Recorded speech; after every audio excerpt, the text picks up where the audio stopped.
Hi, my name is Mark. I'm with VoteSmartNS.ca, and today we're talking with Green Party leader John Percy. We even found a green picnic table. We have to drop the partisanship and get back to what politics is about, and that's governance. No one talks about governance. They're all worried about the next soundbite and how they're going to look, and is my hair okay, and what's our slogan going to be.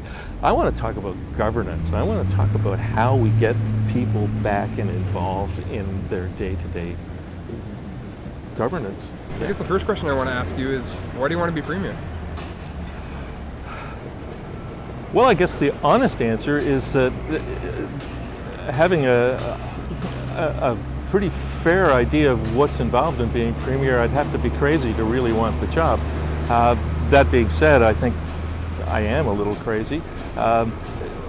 Why do I want to be Premier? I think it's time that we had somebody speaking for the 21st century issues that we're experiencing now, and What that would look like, what kind of thinking, what they're saying, and what you would do differently to make it 21st century? well, there's always the idea that if we just create another program and put some money into a program, that we're going to solve the problem. This hasn't worked so far. I don't know that continuing that process is going to suddenly work better than it has.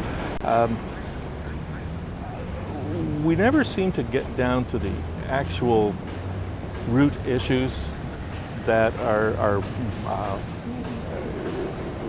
really holding society back. We tend to come up with band-aid solutions that seem to work well temporarily and get you through to the next election cycle. I despair of politicians who think from election cycle to election cycle. One of the reasons I'm a Green is because we play the long game. We like to think generationally rather than election cycle. And instead of, say, applying band-aid solutions to, I mean, they're all great solutions. They're all wonderful little things that you can do, like removing the HST from home heating oil, and I mean, that's great. That's wonderful, but it doesn't address the underlying problems that people don't have enough money to actually get by in society these days. And the green solution to that problem would be? Green solution to that problem would be to slowly phase out those kinds of programs by bringing in what's known as either a negative income tax or a guaranteed annual income. Bring people at least up to the threshold of the poverty line, and then start clawing it back as incomes increase. So you mentioned you'd be crazy to actually want to be Premier.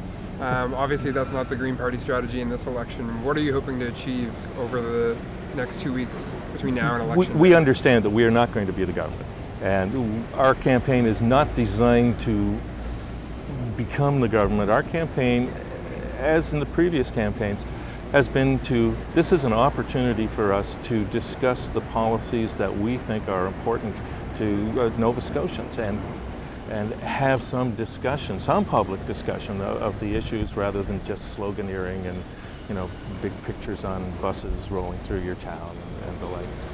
If you were elected Premier, what would be the first thing you would do once you took office? One of the first things that I would do would be to establish a public electoral reform commission and start looking into different formats for electing our representatives.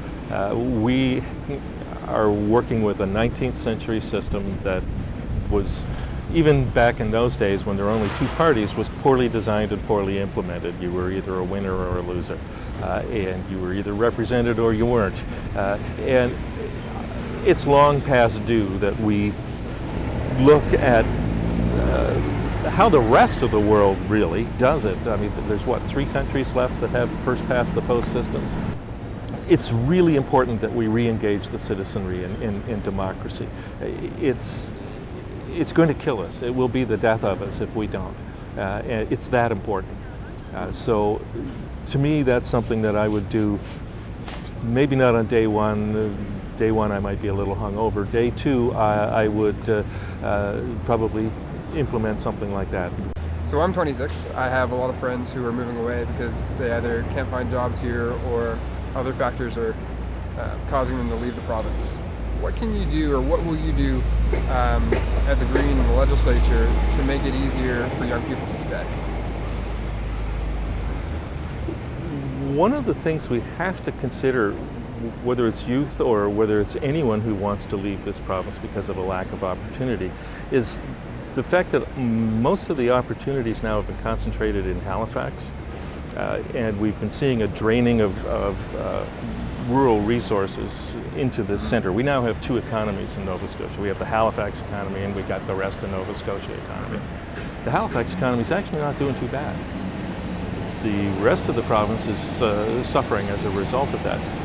I would like to see initiatives where, let's say, upon graduation, that there are incentives to relocate in areas of the province that really need the skills. That maybe you don't need the skills here in Halifax as much as you do in Pictou or in Annapolis, and start getting those skills in the areas where they're needed. And to do this, I think we could look at some forms of tuition relief. We could certainly have a moratorium on tuition interest. And you mean student loan interest? Student loan interest, yeah, absolutely. Enlighten me, I guess. Share with me how do you bridge that sort of connection between green issues, climate change, marine issues, to the more meat and potatoes issues that a lot of people, including young people, are facing in terms of employment and having a fair cost of living and living in a province where we've got a strong economy. What does that look like in Nova Scotia? Chris, back before you were born, just as an addendum, the NDP in the 60s, they were the one issue party too. They were, they're the socialists who want to give us health care. They were the health care party. That was it. That was their only issue. And they were painted that way too. The one issue thing is a media construct, right? And it's designed to marginalize. Oh, they're just about the environment. Well, yes, we are about the environment, but as Carl Sagan said, if you can't drink the water and you can't breathe the air, everything else you want to do is irrelevant. What's something a lot of people don't know about you?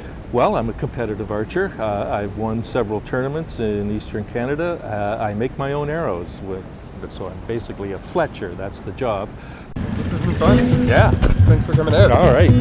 Yeah.